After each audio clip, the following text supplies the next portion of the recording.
Welcome back to Star Trek Nothing. Yep, nothing. We're not doing any ground builds today. We will do one soon, but not today. Instead, we are going to talk about a review of a certain episode, of a certain series, of a certain show that, of course, I can't say I have recovered from. Well, it's kind of emotionally kind of recovery if I'm not being honest, if I'm being honest myself. But I'm gonna make sure I'm gonna shed some positive light. There's gonna be one negative thing, but you know what they say, save the best for last, because I love positive vibes all around. And besides, the negative part is in the last part anyways. And also, I try to minimize the noise up down to like 5%, so that way it doesn't really get too much of in the way of my voice, if you know what I'm saying. But it'll help. It'll help somewhat, some way, somehow, and there I am. But yeah, you get the picture. Anyways, so with this review, of course, please do not take this criticism and stuff lightly. It's just my first review, so it's just the first thing I'm doing pretty much, and that's just something I just wanted to do. I wanted to do a review because I've seen other people do reviews, and I want to make sure I shed my light into this. So, enough of me wasting all of your time, and let's get to the review, shall we? So, I have a thing when it comes to this episode. It was a bit emotional. It was a bit emotional for me. It was heartwarming. And to be honest, when Terry Metalis on Twitter, like I normally check my Twitter, not too very so often. Sometimes, and one tweet Terry Metalis said, he's like, not everybody's gonna make it out of this one. He's like, maybe not, some might make it out alive, none might make it out alive. You may never know. So that kind of has my teeth grinding. Like, who's gonna die? It's Picard? Is it Worf? Is it gonna be Riker? Is it Geordi? Troy? Anybody could die. Or is it Data all over again, just like Nemesis? But of course, it has my teeth grinding because I'm like, somebody's gonna die, and I'm pretty much, in the end, I'm glad that nobody dies, which makes me pretty happy. So of course, we got something better than Nemesis. Other than that scene, that kind of still leaves a bad taste in my mouth. But other than that, it was a good episode overall. So, of course, Starfleet has, of course, we resumed from the previous episode where Jack pretty much gets controlled by the Borg. He pretty much surrenders, as they put it. He surrenders, and of course he gets controlled by the Borg, and of course by the Borg Queen and stuff like that. And the young have been assimilated. They killed their senior staff, Admiral Shelby. She's I don't want to say that she's dead. I hate to say that she's dead. I don't want to say that she's dead. She's injured, because I'm pretty much sure that previous episode, one of those officers, they got a phaser burn. Well, actually, he got like phasered through the chest, but it's a phaser burn. So, of course, through all that, he got a phaser burn because he still got up and he was pursuing them through the turbo lift. So, all that happening, it's pretty bad. And also, the fact that they said they were targeting Space Dock 2, it's like, uh-oh. It was more like, uh-oh. So, pretty much, it was, and actually, one thing I have to say about this episode, it was a bit rushed. It was a bit rushed, and I have to say that it was. It was a bit rushed, and I didn't like the pace of it, I have to say, and I might have to mute this. But it was a bit rushed, in my opinion. It was rushed, and I can't say it sucked. It actually pretty much gave a lesson, if you know what I'm saying. It's normally about family. For the most part, it gives a lesson about family. So that's what the thing I like about it is that, of course, it teaches about fatherhood. It teaches about loving your child, despite the fact that you didn't know you had one. and you're off pretty much saving the galaxy. But those things don't normally happen. Those things don't normally happen. Like, fathers could be in jail for all they know. They could never done something wrong. Fathers could be in jail. Fathers could be in prison. They could be in the military serving. They could be a prisoner of war in a Russian prison camp. Many things could happen than just not being there for your child or running away. But also that connection that fathers want with their child. So it brings a lesson to that, despite it being rushed, because it felt a little rushed, but of course it was kind of necessary because space dock has already fallen. Pretty much, Earth is pretty screwed, and I didn't like the fact that that Earth space dock. If Earth space dock falls, Earth falls too, because shouldn't it have its own planetary shield defense system? I mean, yeah, I'm getting pretty kind of nerdy here, but it should have its own set of shields, if I'm getting this right.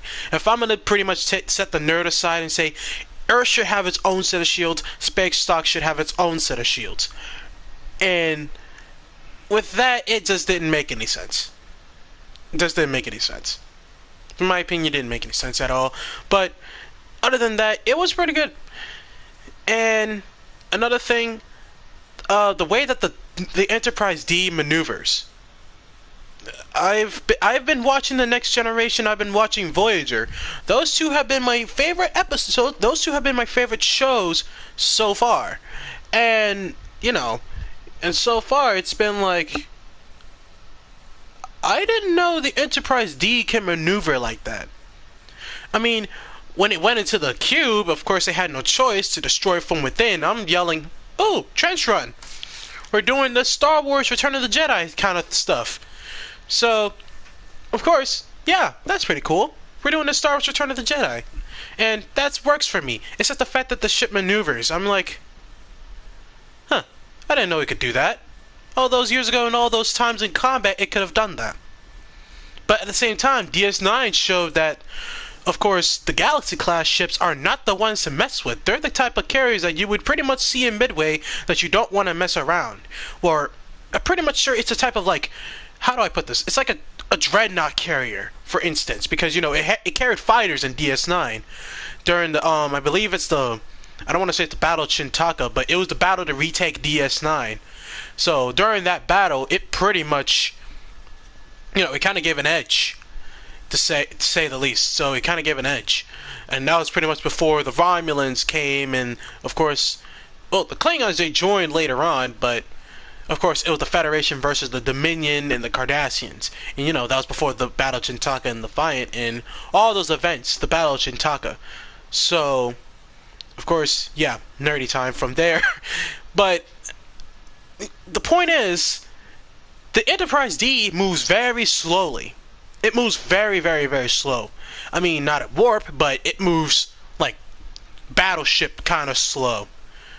Like, if you were to count it, like, if you were to, like, see how fast an aircraft carrier can go, that's how fast the D can go. Yeah, it's pretty slow. But it's slow, but it packs a quite powerful punch. So, of course, to see the D maneuver like that, it's a handful. And also, the thing I did not like is the fact that of the Borg assimilation. I mean, I reviewed some other reviewers, and they're not wrong when it comes to this. Assimilation is hard to get. Assimilation is pretty hard. It's hard to separate from the collective. Nonetheless, like, we've seen it happen, that it's harder to pretty much break away from the collective, and to see Jack just oh okay. I guess that's something new. Okay. I guess it's just Tuesday. Yeah, that kind of didn't work for me. But I mean, it's the point of. It's the point of, how do I put this? It's the point of the lesson. Pretty much. It's all about the lesson. So, of course, without a story, there's no lesson. So, without a lesson, there's no story. If you get what I mean. If you get my drift, pretty much. But, nonetheless, it's a good lesson. For those, parents out there who's watching Picard and probably like, maybe I should go have a chat with my kid. Maybe I should get closer with my kid. Not too close, but close enough that they can trust me if they have any issues. Trust me if they have anything going on, like, hey, I have a girlfriend, what do I need to do? Or hey, I'm going through something and I need your help. That kind of thing. Something that parents can actually work with their child on. Something like that. And that works for me because, of course, I mean, at the time when of course, I wanted to say something, but I was at my job, though. I was sweeping the lot, pretty much. And, of course, I volunteer to sweep the lot because it's the only time where I'm able to have moments to myself. Because, like, whenever you're working, like, for 8 to 9 to 10 hours at a gas station that pays you weekly and stuff like that, I mean, the benefits are crazy, but at the same time, it's like, your socialism battery has expired. It's almost drained, pretty much. So you just need some time for yourself. You've been through enough coworkers, you've been through enough stuff, and you just want to go outside, probably have some time to yourself, probably take a smoke while you're at it. But of course I was sweeping the lot, and of course I thought about fatherhood, but even though I'm too young, I am too young. I'm 19 and I'm running a YouTube channel. I mean, a YouTube channel for me is a hobby. It's not a career path, but it's a hobby. It's something that I wanted to do. It's something I volunteered to do. I volunteered to change this stuff because, of course, I like to do stuff like this. And, of course, the first time I tried to use my voice, I was like, I was pretty scared. I don't know what people would think. But it's in the end, it's pretty nice, to kind of go out and try to express and stuff. But over time, I gotten better. But anyways, sweeping the lot, probably thinking about, I'm like, what if I would have a kid? Like, how different would my life be if I were to have a child of my own offspring, pretty much. I mean, I know I'm too young to have it, I'm too young to think about it, but what if? Those what if scenarios. Because, of course, I watched the whole season of Picard, season 3, and I pretty much get the moral of the story, which is about being with your child. Of course, in times of need, some people need a father figure. Some children, they need a mother figure. They need a figure in their life every step of the way. Of course, me personally, I'm gonna pretty much put the secret out there because actually it's not really a secret, not especially if hundreds of children have been through it themselves. But I am one without a father. Many people would say that they have a father and they would mock me for it. I'm like, who cares? In the end of the day. Because you want to know what happens in the end of the day? It pretty much gives me time to be better than myself. It gives me time to actually know who I can beat. If you know what I'm saying. It's like saying you made a record in a race and you're trying to beat your highest score. That's what it feels, pretty much. To be better than somebody else. And plus, that's pretty much the whole point of the next generation, to be better than the previous. If you know what I'm saying. Like, world peace. You ever seen that happen? But who knows? Maybe the next few hundred years, a new generation of people could make that happen. Of course, we won't be alive to see it. I won't be alive to see it. And thank God I won't. Because, of course, I can't figure out what would happen without conflict. Poor Twitter. Looking at you. But, it talks about being one with your kid. And it talks about the next generation of young people. Pretty much. So, I like the moral of the season overall. Even though, one thing I have not addressed as well. Many people have skipped this over. Many people have not even cared. Eleanor's dead. The Romulan kick-ass nun from season 2, season 1. Yeah, him.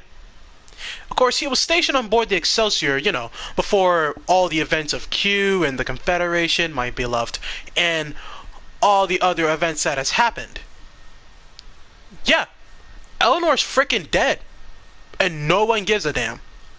One thing I realized of course, all this stuff happens at work. For some reason, the most craziest things can happen at work, for some reason, when it comes to me.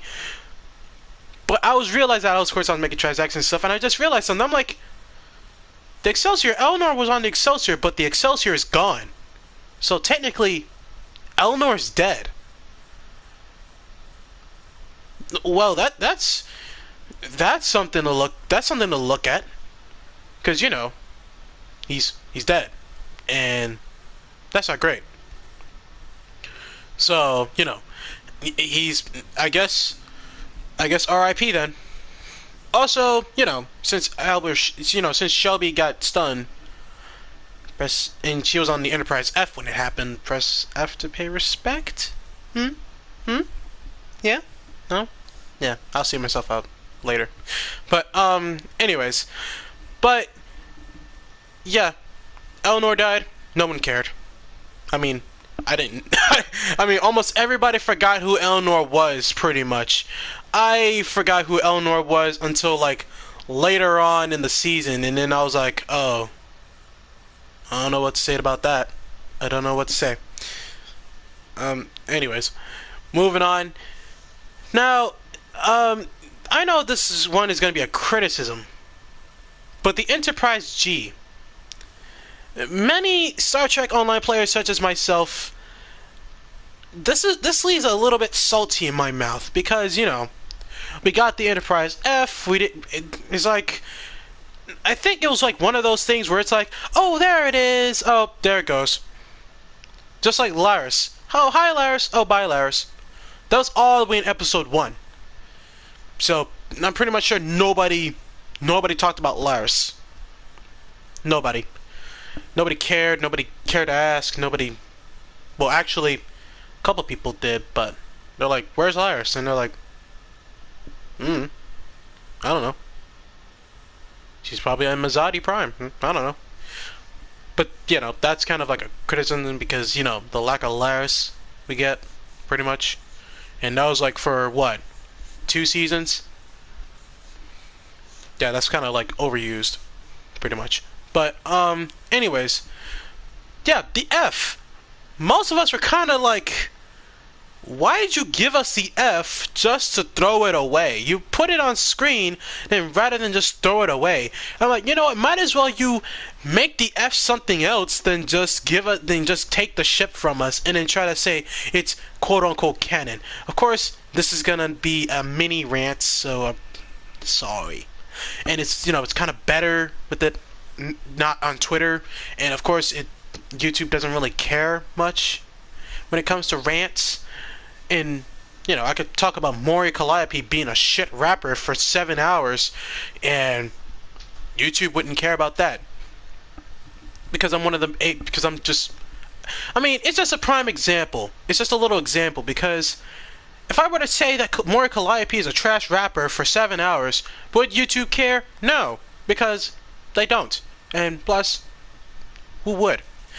But of course, I'm gonna just say this, but there was no need to have the Enterprise F if you're gonna put it in one scene or one episode. That's kind of like, no, it's like how you use Laris.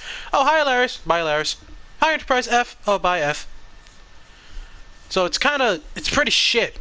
And I don't really like that. I love the use of multiple Odyssey class ships. That kind of lets me know, like, oh, that's cool. They're using a lot of Odyssey class ships. But just to see the F just used and thrown away in storage and stuff like that just makes me like, okay. I guess we're moving on to the next thing, huh? Younglings got assimilated. Now they're targeting space dock. Oh no. Which was kind of like a big oh no, because, if space dock falls and Earth falls and, target cities and kaboom.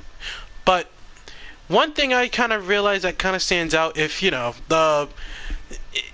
the fact that I can't get over the fact that the Enterprise F just got used like this. Like, they gave it us on screen, and that was enough. I'm pretty much sure.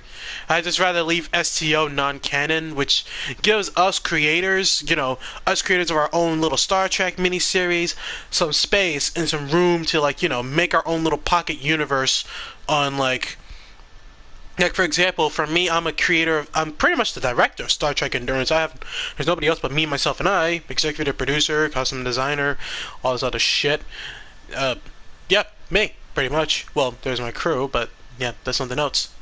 But in the end, it we need enough space to. It gives us enough space, despite it being non-canon, to make our little mini show something on YouTube that CBS doesn't have to fry us over, because our shit is owned by CBS pretty much. And that would pretty much make me angry. Like, for example, if I want to change my Acheron to the Lexington and do that Miracle Worker build like I did, I believe, several months ago. I did a Miracle Worker build. So suppose they had a show of the F, and I got my stuff getting rid of because for using a Lexington. Because the thing is owned by CBS, and that kind of sucks because I won't be able to use my Lexington again. Not for any other Miracle Worker videos. No, no, no, no, no. Because, of course, I want to do a flagship technology set, but, that's not going to work. That's not going to happen anymore. Because I'm only doing ground builds. I'm not going to be doing any space builds or any other like that. The only build I can do is cannon scatter volley and cannon rapid fire builds. I don't really do no torpedo boats. I don't do no threat tanks. I mean, I do those things, but I do not show those things, if you get what I'm saying. Because, of course, it's not that I'm afraid of the criticism, not really, but it's the fact that it's not my thing. Like, there's like 1,000 of creators who have done the same thing, and I just want to do something different. I just want to be different. But, anywho's, the fact, pretty much the F it just got used and thrown away, kind of made me a little, just leave the bad taste in my mouth. It didn't make me mad, because why would I? And why would I give a damn? But, yeah, the lack of the F, there's nothing we can do about it now. But, yeah, that's just about it. The whole point about the whole season is about family. Might as well even add cars to it, too. Well, then again, they kind of made the F like a Fast and the Furious car, so props to that. But of course, the last salty thing I want to give is the Enterprise G. Why? Well, it's kind of unnecessary because, the Enterprise G, or any ship of the Enterprise, would be the most advanced ship in Starfleet, would be the flagship of the Federation, would be the top of the pinnacle design, and they just use this. They use the Titan. They could have picked anything else, and the Enterprise G, it just looks small. It looks small. I mean, it's more like, me personally, every time I see the G, I'm like, I can't believe this. I can't believe that this thing is on screen. Because I'm so used to the Titan A being the hero ship, and I was cool with that. I was fine with that. And I don't mind Seven being captain of the Enterprise, but she could have, well, then again, no, because, she has to say bye-bye to her friends, despite them not being able to transfer, which ironically sucks. But at the same time, it's like, it didn't need to be. It did not need to be a thing. They could have just pretty much stick with something else. I mean, if they changed it to the Excelsior, that would have been a lot better. Or any other name, like the Yamaguchi or something else, it would have been a lot better. Or they could have just left it as the Titan. But they had to pick the Enterprise G, which, ironically, it just... No. It just left a bad taste in my mouth, and it's like, they kind of like threw that name away to something else. But, all that negativity out the way, let's switch to something positive. Q. Yep. That the final, of course, if you pass the end credits and stuff, which I'll get to in a second about that, but, of course, I want to get to the exciting part, which was Q. We all thought he was gone and he was dead, and I was kind of not in belief of that. I was kind of in misbelief. And the reason why I say I was in misbelief because I'm like, Qs can't die. Mortals cannot die. Immortals cannot die, pretty much. So I'm just like, but good to see Q back, and kind of worrying to see that the trial is not over. Of course, it's over for Picard, but oh no, not for poor old Jack. Ooh, Jack is going to be in a box real soon. Get it? I'll see myself out soon. But yeah, pretty much the trial is over for Picard. For sure. He just gets to live in retirement and die in peace, which is cool because his days are over pretty much. But of course, it's kind of a relief saying that the trial is over for him, which means he won't be bothering him anymore anytime soon. So I'm just like, okay, that's cool. But for Jack, oh boy, that's not cool. But anyways, I believe that, of course, nope. As I said before, we're going pretty much backwards. It's good to see the cast finally again, playing poker. It pretty much left a smile on my face. It left a heartwarming smile because I have not watched All Good Things, but of course I've seen a lot of scenes from All Good Things. And seeing this, it was heartwarming. It made me smile pretty much. And that's something I love to see. It's something I've always loved to see, and it's something that,